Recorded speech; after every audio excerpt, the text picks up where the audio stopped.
कौन गराहने आए बाबा सांझी बेरिया लागेला कौन गराहनवा बिनु सारा कौन गराहनवा बिनु सारा कौन गराहनवाए बाबा मड़ुआ बीचे लागेला कब देती उग्रह होई जासु कब बेटी उग्रह होई जासु चंद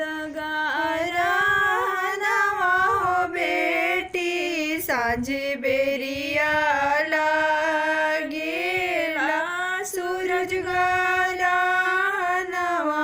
बिनु सहर हो सूरज गराहनवा बिनु सह दिया गराहनवा हो बेटी मड़ुआ बीचे लागेला अब बेटी उग्रह होई जासु अब बेटी उग्रह होई जासु कापले ब्राह्मण हो कापले माड़वा हो कापले कुसा जाने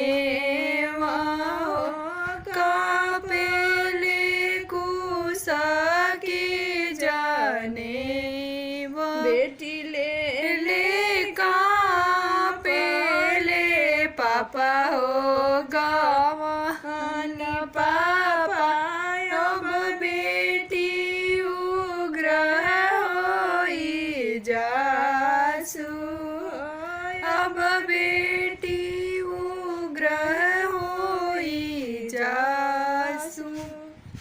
प्रणाम आ धन्यवाद ई वीडियो देखला खातिर। हमार काम यदि रउआ पसंद आवता तो हमार चैनल के जरूर सब्सक्राइब करी और संगे संगे नोटिफिकेशन वाला घंटियों दबा दी।